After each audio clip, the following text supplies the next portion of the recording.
Dalam perjanjian lama dia perkenalkan dirinya sebagai Bapa. Dalam perjanjian baru dia kembali perkenalkan dirinya sebagai Bapa. Coba lihat 2 Korintus 6 ayat 16 sampai 18. Apakah hubungan bait Allah dengan berhala?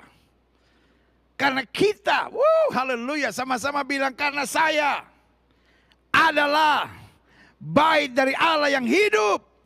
Amin. The church is not the building.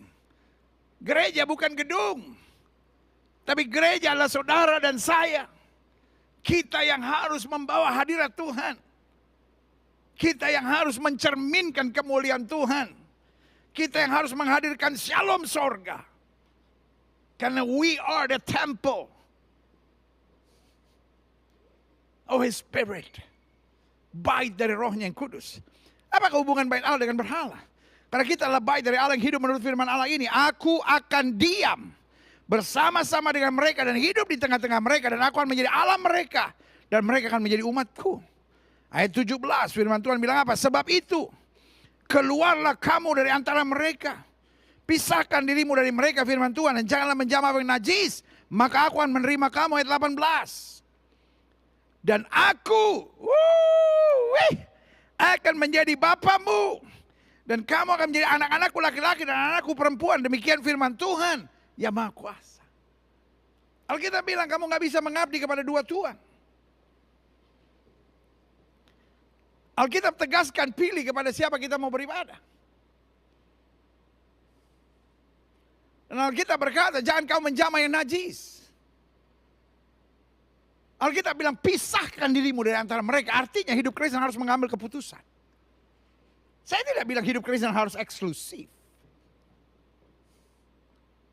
Artinya kita bisa say hi to everyone. Kita bisa berteman sama semua orang. Tapi kalau bicara tentang sahabat, Alkitab jelas bilang pergaulan yang buruk menghancurkan kebiasaan yang baik. Artinya hidup Kristen harus bergaul sama semua orang agar kita dapat menjadi terang. Tapi hidup Kristen harus membangun komunitas yang kuat untuk menguatkan iman. Dan itu berarti siapapun kita, dimanapun kita berada, kita harus menjadi bagian dari yang menguatkan, bukan yang menjatuhkan. Istri-istri harus menguatkan suaminya. Bukan menyerang, menjatuhkan, menghina, dan merendahkan. Suami-suami harus menguatkan istrinya. Bukan menjatuhkan, menghina, dan merendahkan. Orang tua, semarah apapun kau dengan anak-anakmu, jangan menghina, jangan menjatuhkan, bahkan jangan mengutuki. Angkat, kuatkan, beri semangat. Dunia ini semakin kekurangan orang-orang yang membangun. Mungkin tujuan sudah baik, tapi setan membingungkannya sehingga akhirnya engkau menghina, engkau memaki, engkau menjatuhkan, engkau hanya mendatangkan kerusuhan. Padahal kita bilang berbahagia orang membawa damai karena mereka akan disebut anak-anak Allah. Saya berdoa, jemaat gereja Bethel Indonesia Global Fellowship Center, baik yang bersama di gereja maupun yang mengikuti secara teratur melalui ibadah online. Saya berdoa dorongan semangat saudara selalu dorongan untuk membangun. Kata-kata yang sudah keluarkan, selalu sudah pikirkan bagaimana membangun, bagaimana membawa damai, bagaimana menyatakan kasih Tuhan. Sebab Alkitab bilang dan aku akan menjadi bapamu. Dan kamu akan menjadi anak-anakku laki-laki dan anak-anakku perempuan. Demikian firman Tuhan yang Maha Kuasa, haleluya.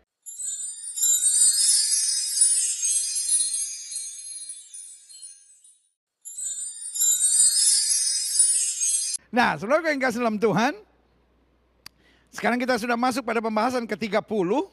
Dalam pembahasan ke-30 saya akan membahas tentang Dia menjadi Bapa bagi kita. Wow, saudaraku yang kasih dalam Tuhan, salah satu yang kedengarannya sederhana buat kita, tapi tidak kita jumpai di agama lain, yaitu memanggil Allah dengan sebutan Father. Orang boleh menyebut dia Tuhan di atas segala Tuhan. Orang boleh menyebut dia Raja di atas segala Raja. Orang boleh disebut dia yang Maha Esa, yang Maha Kuasa. Allah yang Maha Besar. But we call Him Father. Woo, haleluya. Sama-sama bilang, saya panggil dia Bapa. Kan beda. Amin. Kan beda. Waktu kita datang dan memanggil dia Bapa, artinya we got the privilege, kita dapat kehormatan untuk menjadi anaknya. Kita punya sebuah relasi, kita punya sebuah hubungan. Nah ini yang kita mau pelajari. Sama-sama bilang, dia adalah Bapa saya. Saudaraku, betul engkau sakit, betul engkau berbeban berat, betul engkau sedang dalam perjuangan, betul engkau sedang mengharapkan sesuatu. Kenapa kita perlu panik? We call him Father. Amin? Ini kita mau belajar. 2 Samuel 7 ayat 10 sampai 15. Aku menentukan tempat bagi umatku Israel dan menanamkannya sehingga ia dapat diam di tempatnya sendiri dengan tidak lagi dikejutkan, diganggu, dibuat tertekan dan tidak pula ditindas oleh orang-orang lalim seperti dahulu. Kenapa God is so concerned about us? Kenapa Tuhan begitu peduli? Karena dia tahu bahwa dia adalah Bapa yang sayang pada anak-anaknya. Dia mengerti kita lemah. Dia mengerti kita gampang terpengaruh. Itu sebabnya dia menjadi Yehovah Jireh, Allah yang menyediakan segala-galanya. Tuhan mau kita menyadari bahwa dia bukan sekedar juru selamat, dia bukan sekedar yang maha kuasa, dia bukan sekedar yang maha esa, dia bukan sekedar penyembuh, dia bukan sekedar penjawab doa, tetapi dia juga adalah Bapa kita. Haleluya. Dia Tuhan yang ingin memeluk kita. Dia ingin memiliki relation, dia ingin memiliki hubungan dengan kita. Aku akan menjadi bapaknya. Dan ia akan menjadi anakku. Apabila ia melakukan kesalahan. Jadi sebagai anak bukan berarti kita nggak boleh buat salah. Tapi kalaupun kita buat kesalahan, maka aku akan menghukum dia dengan rotan yang dipakai orang. Dengan pukulan yang diberikan anak-anak manusia. Klik. Tetapi meskipun kamu salah, meskipun kamu berdosa, meskipun kamu melakukan hal-hal yang mengecewakan aku, tetapi kasih setiaku tidak akan hilang daripadanya. Seperti yang kuhilangkan daripada Saul yang telah kau jauhkan dari hadapanmu. Saudaraku, inilah Tuhan yang kita sembah. Dia Tuhan yang mau menjadi Bapa kita. Dia Tuhan yang menerima kita apa adanya. Tetapi dia bukan Tuhan yang membiarkan kita sebagaimana adanya kita. Dia proses kita, dia bentuk kita, dia ajar kita, dia latih kita. Sehingga kita menjadi pribadi yang luar biasa di hadapannya. Haleluya. Selanjutnya. Mazmur 103 ayat 13-14. Seperti Bapa sayang kepada anak-anaknya. Haleluya. Demikian Tuhan sayang kepada orang yang takut akan dia. Bapak yang sayang sama anak-anaknya mencukupi kebutuhannya. Bapak yang sayang pada anak-anaknya mendidik dan melatih. Bapak yang sayang pada anak-anaknya menegur. Bapak yang sayang pada anak-anaknya punya waktu memeluk anak-anaknya. Mengarahkan anak-anaknya ke sekolah. Karena Bapak yang sayang pada anak-anaknya, Bapak yang punya target yang besar dalam hidup anak-anaknya. Tahukah saudara, Tuhan punya target yang besar dalam hidup saudara. Itu sebabnya kenapa doamu belum dijawab. Itu sebabnya kenapa kau diizinkan melalui masalah dan pergumulan. Karena Tuhan gak mau kita manja. Seperti beberapa minggu yang lalu saya katakan, Tuhan gak mau kita kena virus yang namanya GGD, gitu-gitu doang. Tapi Tuhan punya target rohani. Tuhan punya target yang besar dalam kehidupan kita. Seperti Bapa sayang pada anak-anaknya, demikian Tuhan sayang pada orang yang takut akan dia. Sebab dia sendiri tahu apa kita. Dia ingat bahwa kita ini debu, dia tahu bahwa kita ini lemah. Dia tahu kita ini gampang terpengaruh, dia tahu kita ini gampang putus asa, kita gampang kecewa. Dia peluk, dia latih, dia didik, dia persiapkan kita untuk menerima anugerah yang luar biasa. Haleluya. Selanjutnya Yeremia 31 ayat 9. Dengan menangis mereka akan datang. Artinya ada masalah, ada persoalan, ada kekecewaan. Tapi dengan hiburan aku akan membawa mereka. Aku akan memimpin mereka ke sungai-sungai di jalan rata di mana mereka tidak akan tersandung. Sebab aku telah menjadi bapa Israel. Efraim adalah anak sulungku.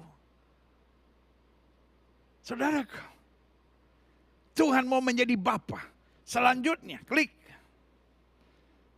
Kalau tadi yang saya bacakan buat setiap saudara adalah bagian-bagian dari perjanjian lama. Sekarang saya bacakan dari perjanjian baru.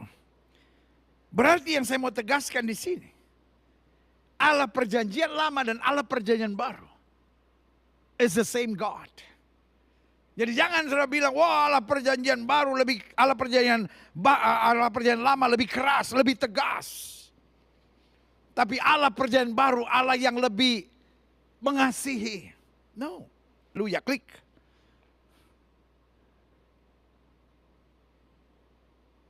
Konsep Alkitab jelas. Veata Adonai Avinu Ata. Dalam bahasa Ibrani.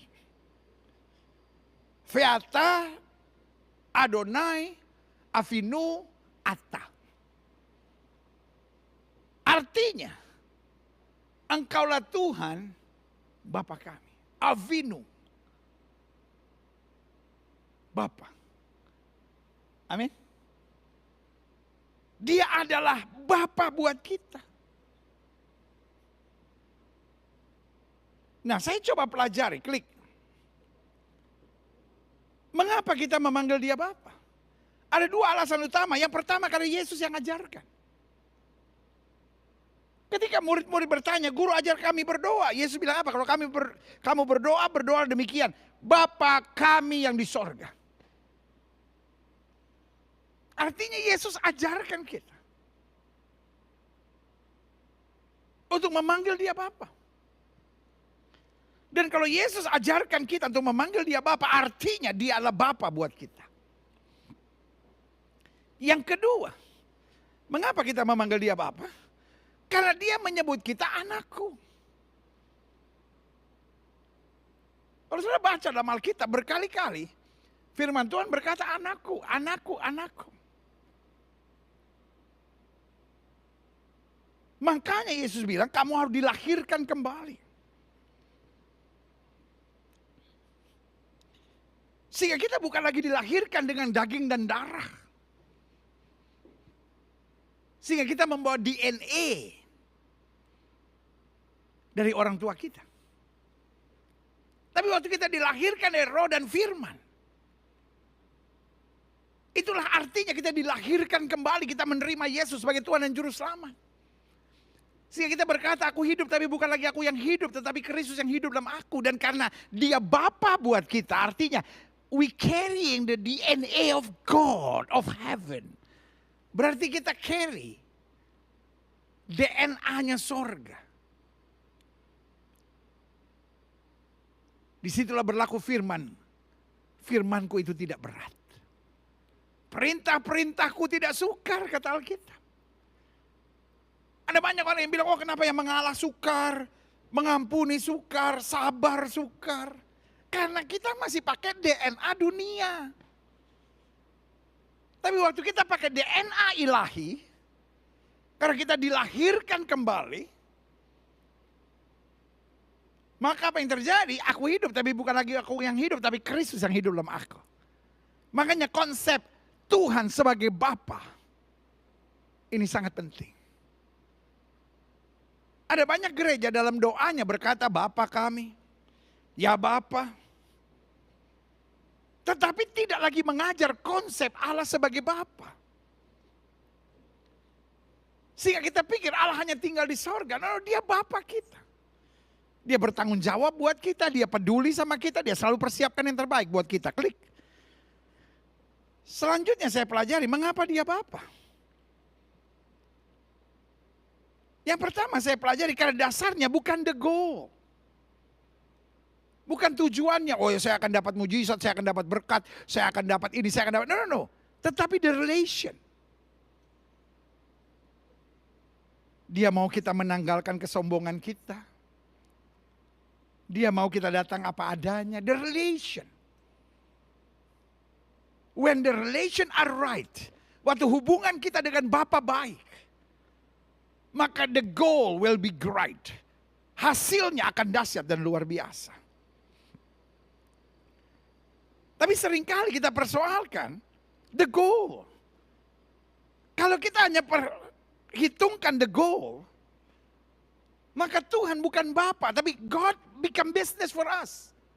Oh ya, saya bayar per bulan supaya saya diberkati. Oh ya, saya melayani supaya saya dapat mujizat dalam hidup saya. Oh ya, saya hidup sungguh-sungguh supaya doa saya semua dijawab. Come on. Kita mulai punya iman yang transaksional di sana. Tapi menyadari Tuhan Bapa. Fokus kita bukan it's about the goal. Tapi fokus kita it's about the relation. Dasarnya jelas. Dia mengasihi saya. Dia mencintai saya. Dia yang terbaik buat saya. Makanya Daud bilang hanya dekat Allah saja aku tenang. Daripadanya keselamatanku. Because he is my father. Yang kedua, mengapa dia Bapa?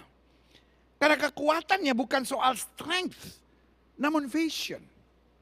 Jadi dia tahu, dia ingat kita ini debu. Jadi Tuhan gak suruh kita kuat dulu. Baru dia percayakan segalanya kepada kita.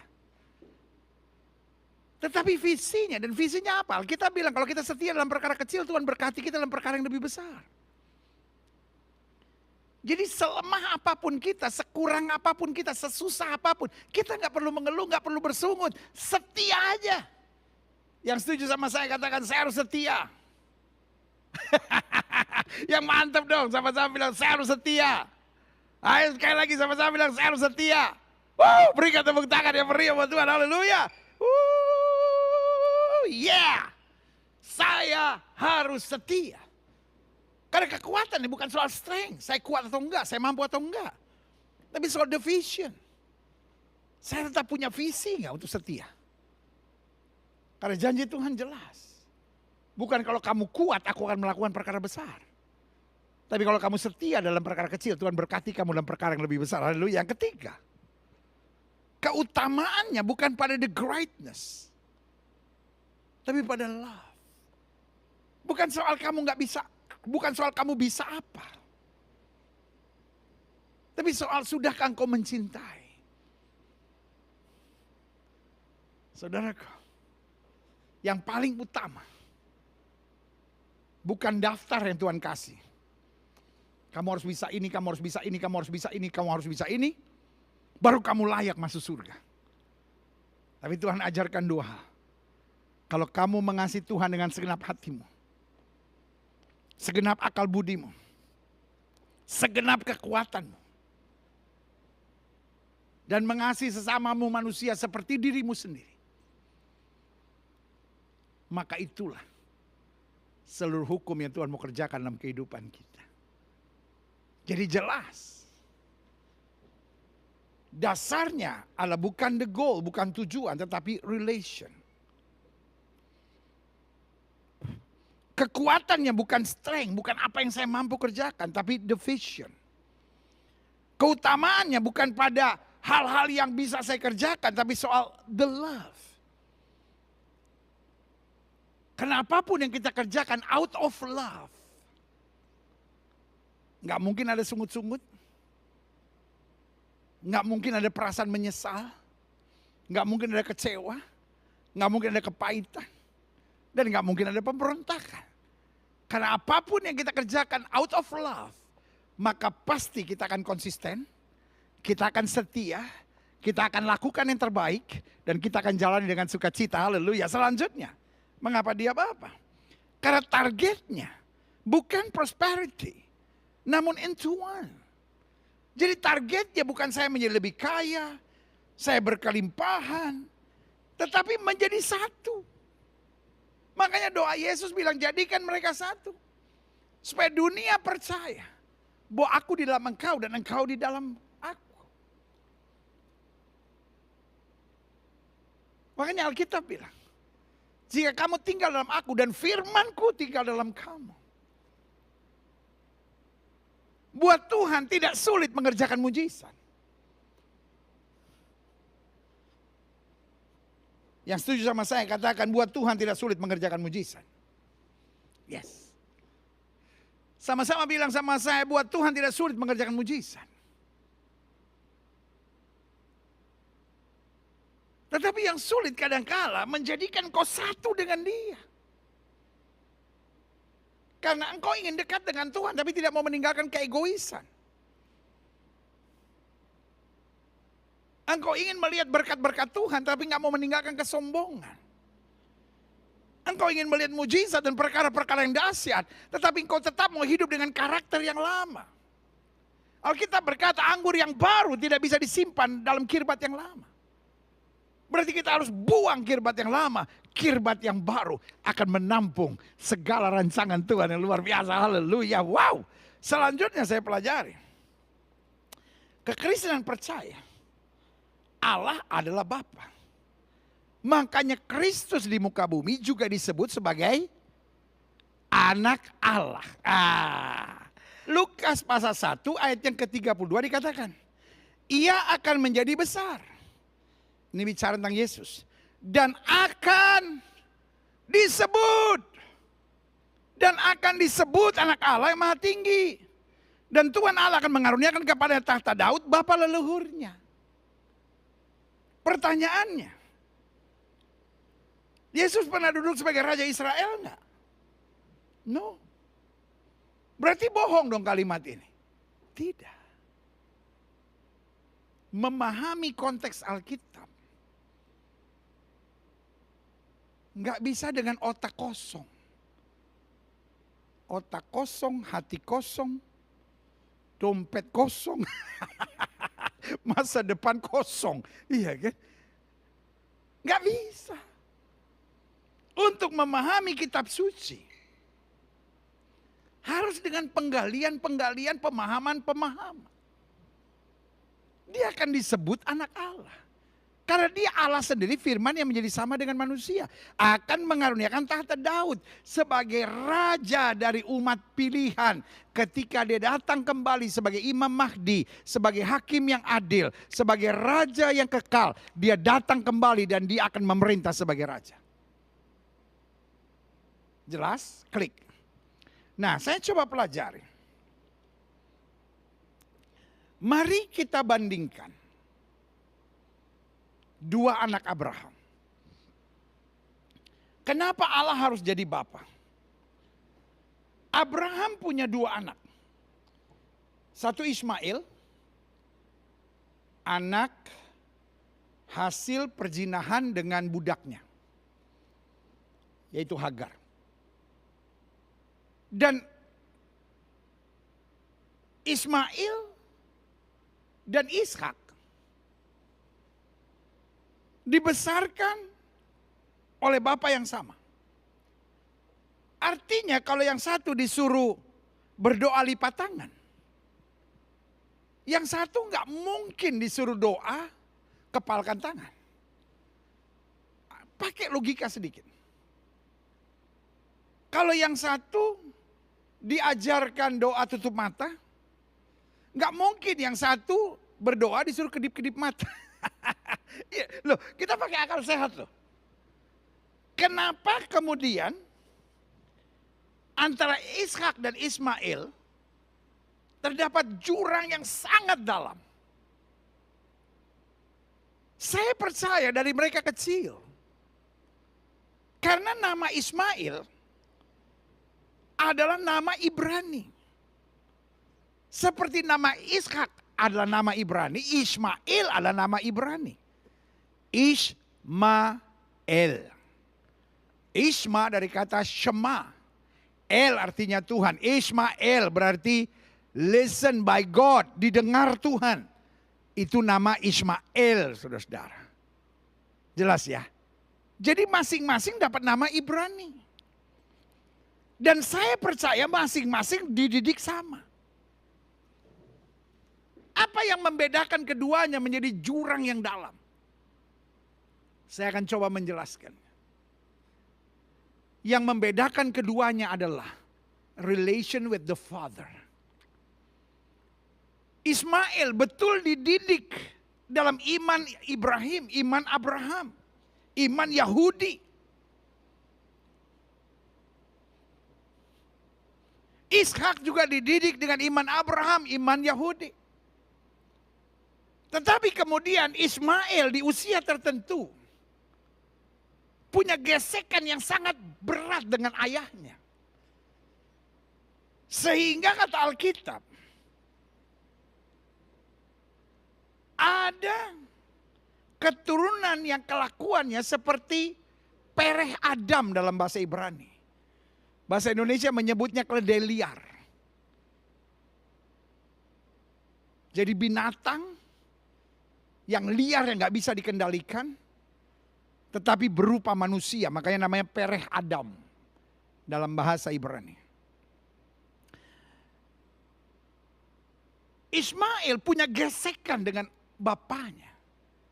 Sehingga buat dia gambar bapa rusak. Makanya di akhir zaman Tuhan sedang, maksud saya di akhir zaman setan sedang membangun generasi yang bernama fatherless generation. Generasi yang kepahitan dengan ayahnya, generasi yang gak punya hubungan baik dengan ayahnya. Bapak-bapak yang gak bisa jadi father buat anak-anaknya. Karena ketika gambar bapak rusak segala sesuatunya, makanya ingat. Kalau saudara baca Alkitab, Alkitab tidak pernah memisahkan antara ayah dan ibu. Tetapi pengajar lain berkata sorga di bawah telapak kaki ibu. Yang paling penting pokoknya ibu, yang paling penting pokoknya ibu. Loh, ibu memang melahirkan. Tapi saudaraku yang kasih dalam Tuhan, kekristenan tidak pernah mengajar bahwa kita harus menghargai ibu lebih daripada ayah. Kekristenan mengajar bapak dan ibu keduanya adalah satu. Anak-anak yang kehilangan father figure menjadi anak-anak yang timpang dan gak beres secara emosional dan jiwa dan hatinya. I know bu, ibu memang berkorban. Tetapi ayah juga berjuang banyak. Mari kita gak berdebat soal ayah atau ibu yang lebih penting. Tapi mari kita kembali pada firman Tuhan. Bahwa keduanya adalah satu. Alkitab tidak pernah berkata, hai anak-anak hormatilah ibumu lebih daripada ayahmu. Hormatilah ayahmu dan ibumu. Anak-anak yang menghormati ibunya lebih daripada bapaknya. Buat saya adalah anak-anak yang tidak berdasar pada firman Tuhan. Bukan karena saya seorang ayah saya ngomong begini. Tapi karena saya seorang hamba Tuhan yang mengerti firman Tuhan.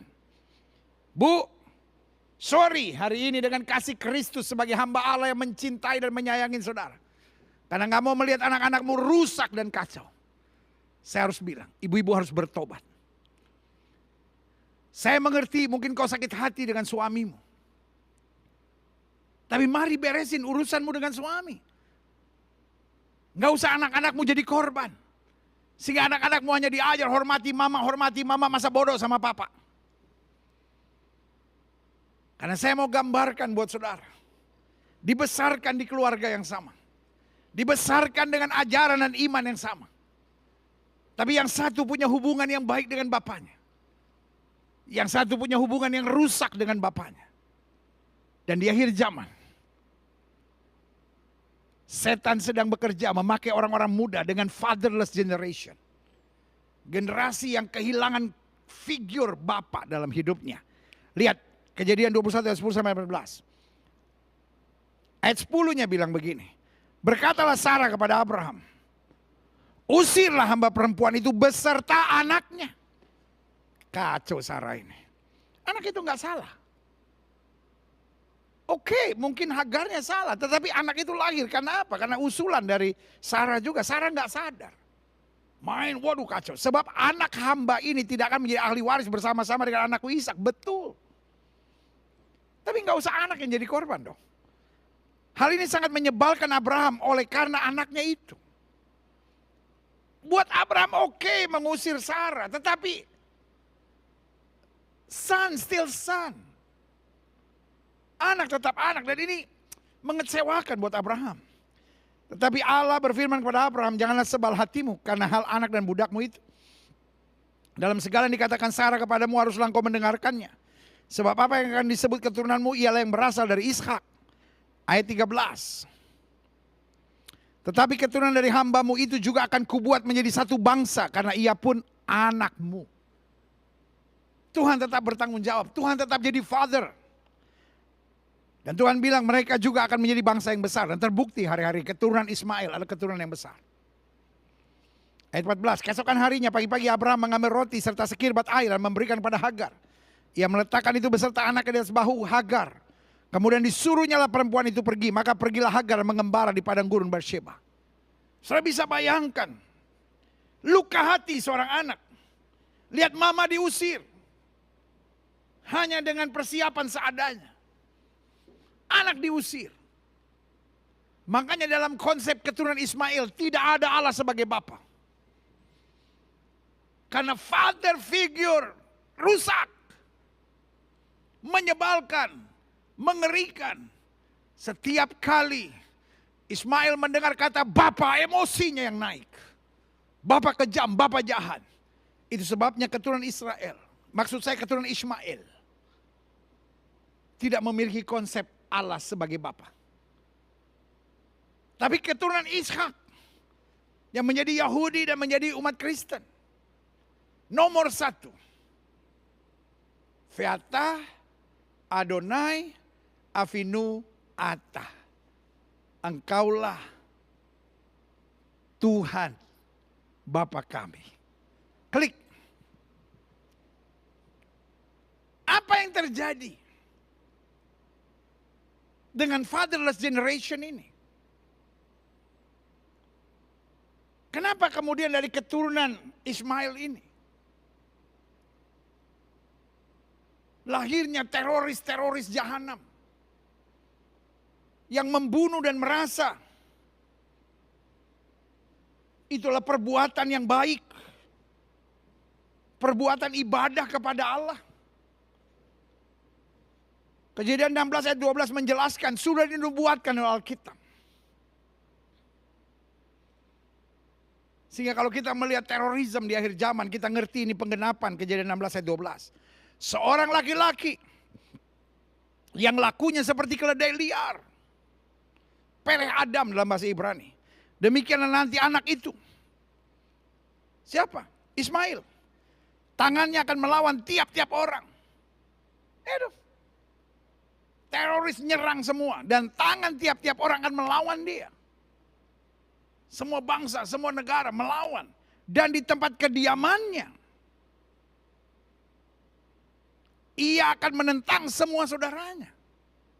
Makanya kita lihat. Dunia terorisme ada di mana-mana.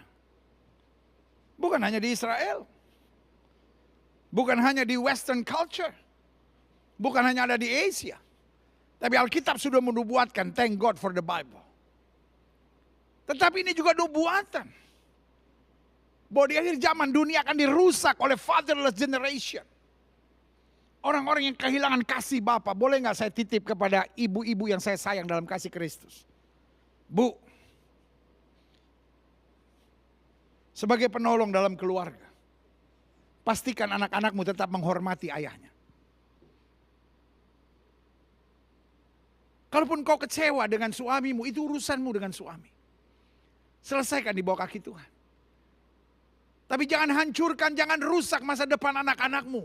Dengan cuci otak yang kau buat itu sangat berbahaya. Mungkin ada masanya kau bangga karena anak-anakmu sayang kau, tapi rusak jiwanya. Karena kau membuka pintu buat kegerakan setan di akhir zaman ini. Di akhir zaman yang paling berbahaya. Saya sebut fatherless generation. Coba lihat. Pengedar narkoba. Tetap sayang sama mamanya. Tapi kehilangan peran bapa dalam hidupnya. Tetapi hari ini saya juga mau bilang sama bapak-bapak, kau harus bertobat. Kau harus jadi bapa yang baik buat anak-anakmu. Sebab kalau kau bapa yang berzina, kau bapa yang kasar, kau bapa yang melakukan KDRT dalam keluarga, kau bapa yang dipakai setan untuk membangun fatherless generation. Dan apa itu fatherless generation? Ini yang Alkitab bilang. Seorang laki-laki yang lakunya seperti keledai liar. Tangannya melawan tiap-tiap orang. Tangan tiap-tiap orang melawan dia. Dan di tempat kediaman dia akan menentang semua saudaranya. Bikin kacau di mana-mana. Dan buat adik-adik muda yang hari ini berkata, I think this is me. Aku pikir inilah aku. Aku a fatherless generation. Aku bagian dari generasi yang kehilangan kasih dan figur seorang ayah. Percayalah, dia bapa yang luar biasa. Kalaupun kau tidak punya bapa di dunia yang bisa kau andalkan, dia bapa yang memeluk engkau dan berjanji, aku tidak akan meninggalkan engkau dan tidak akan mengecewakan engkau. Datang pada kasih bapa yang luar biasa. Dia akan memulihkan engkau dan melakukan hal-hal yang luar biasa bagimu. Haleluya. Sekarang kita lihat selanjutnya. Klik. Kejadian 22 ayat 7 sampai 10. Kita tahu bahwa Tuhan memanggil Abraham, ambil anak yang tunggal yang kau kasih yakni Ishak. Ingat di masa kejadian 22 ini Ismail sudah diusir. Ambillah anak yang tunggal yang kau kasih yakni Ishak, persembahkanlah. Buat Abraham, inilah masa yang mencekam. Tetapi sepanjang jalan, dia punya kedekatan komunikasi yang luar biasa. Menandakan bahwa he is a good father. Dia bapak yang asik. Sampai pada ayat yang ke-7, lalu berkatalah Ishak pada Abraham, ayahnya bapa. Kita nggak pernah dengar Ismail memanggil bapa. Tapi Ishak memanggil dia bapa. Saud Abraham lihat kedekatannya. Ya anakku, yes my son. Bertanyalah ia. Lihat. Seorang bapa dan anak yang punya good relation. Dia bisa bertanya. Beda sama Ismail tadi yang gak bisa tanya why. Kenapa kamu usir kami? Tapi di sini Ishak bisa bertanya, di sini sudah ada api dan kayu. Tapi di mana anak domba untuk korban bakaran itu? Saud Abraham, Yehovah Jireh, Allah yang menyediakan anak domba untuk korban bakaran baginya anakku. Demikianlah keduanya apa? Berjalan bersama-sama, luar biasa. Ayat 9. Sampailah mereka tempat yang dikatakan Allah kepadanya. Lalu Abraham mendirikan mezbah di situ. Disusulnya kayu, diikatnya Ishak anaknya itu. Dan anaknya tenang. Anaknya gak berontak, anaknya gak kecewa. Kenapa? He trusts his father. Anak-anak sekarang gak bisa percaya ayahnya. Kecewa, marah, berontak anaknya. Tetapi lihat. Disuruh kayu, diikatnya Ishak anaknya itu dan diletakkan di mezbah itu di atas kayu api. Ishak gak bimbang sedikit pun, dia tahu. Yehovah Jireh, Allah yang menyediakan korbannya. Sehingga dia yakin bukan dia. Ini hanya cara ayahnya untuk berbuat sesuatu. Sesudah itu Abraham mengulurkan tangan lalu mengambil pisau untuk menyembelih anaknya. Tetap dia diam. Tingkat kepercayaan kepada ayah. Karena hubungan yang akrab luar biasa. Karena itu saya mau simpulkan. Klik. Ciri-ciri orang yang hubungan dengan bapaknya baik. Makanya Allah memperkenalkan diri sebagai bapa. Dan saya berdoa. Di ibadah yang luar biasa hari ini, baik saudara yang di gereja maupun saudara yang ada di rumah masing-masing. Kita semua hari ini dapat mengambil pelajaran yang luar biasa. Bahwa kita punya hubungan yang baik dengan Bapa. Saya lihat di sini ada 5 hal penting. Ciri orang yang hubungan dengan bapaknya baik. Yang pertama, dia memiliki rasa percaya diri. Ismail gak punya rasa percaya diri. Ishak punya rasa percaya diri. Hubungan dengan bapaknya baik. Diikat. Mau disembeli. Dia tenang. Dia punya rasa percaya diri yang kuat. Yang kedua, dia memiliki rasa aman. Kalau hidup sudah panik terus, hidup sudah minder, gak ada percaya diri, gak ada rasa aman. Saya khawatir, engkau mungkin percaya Yesus sumber mujizat, tapi engkau gak percaya dia sebagai Bapa yang baik yang mengasihi engkau. Saudara-saudara yang hidupnya banyak panik, banyak khawatir, Ayo, mari kita kenal Allah sebagai Bapa. Kalau darahnya saja ditumpahkan, masa dia tidak bela saya? Yang ketiga, ciri orang yang hubungan dengan Bapaknya baik, tidak mudah terombang-ambing, tidak mudah digoyahkan. Ada tawaran-tawaran dunia, Paulus bilang apa yang dulu kuanggap kebanggaan, sekarang kuanggap sampah. Karena pengenalanku akan Kristus, menyadari dia sebagai Bapa. Aku percaya aku selalu menerima yang terbaik. Haleluya. Yang keempat, ciri orang yang hubungan dengan Bapaknya baik, tidak suka cari-cari perhatian. Dia tahu Bapak peduli. Kenapa hari-hari ini banyak orang pakai tato lah, pakai tindik lah, baju terbuka kiri kanan lah, senang bikin kerusuhan, senang bikin hal-hal yang aneh-aneh lah, cari-cari perhatian banget gitu. Tapi orang kalau mengalami Allah sebagai Bapa, dimanapun dia hidup, dia tenang dan jadi berkat. Selanjutnya, ciri orang yang hubungan dengan Bapaknya baik, kuat dan berani. Ada tantangan tidak menyerah. Dia tahu Allah beserta aku tidak takut. Wow, haleluya. Dan sebagai kesimpulan terakhir, klik. Saya catat di sini. Karena dia adalah Bapa, berarti kita anak. Karena kita anak, yang pertama dia peduli. Karena Allah peduli, saya nggak perlu khawatir. Karena Allah peduli, saya tinggal beriman dan percaya. Tidak akan pernah dia kecewakan saya, haleluya. Yang kedua, karena dia adalah Bapa, berarti kita anak. Karena kita anak, dia bertanggung jawab. Tuhan tidak pernah beri batu untuk anak-anak yang minta roti. Makanya Alkitab bilang, orang yang menabur dengan air mata akan menuai dengan sorak-sorai. Tugas kita jalankan tanggung jawab kita. Orang Kristen bukan gak ada tantangan. Tapi orang Kristen gak ada putus asa dan gak ada menyerah. Karena kita tahu selama kita berjalan dalam terang firman Tuhan, tidak pernah dia kecewakan kita. Haleluya. Yang ketiga, karena dia adalah Bapa, berarti kita adalah anak. Karena kita anak, dia akan didik kita. Betul, tidak selamanya jalan kita rata. Tapi jalan kita selalu meningkat. Jalan kita selalu mengalami kemajuan.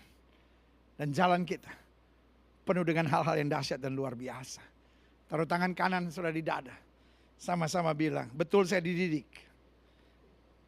Sama-sama bilang, betul saya dididik. Tapi saya akan tambah maju. Saya akan tambah meningkat. Saya akan tambah mengalami kedahsyatan Tuhan. Haleluya. Yang terakhir, karena dia adalah Bapa, berarti kita anak. Karena kita anak, dia tidak akan hitung-hitungan terhadap kita. Tuhan bukan Allah yang hitung-hitungan. Kalau kamu buat ini, maka aku akan buat ini. Saudaraku, dia Allah yang dengan kasihnya menolong kita, menopang kita, dan menguatkan kita.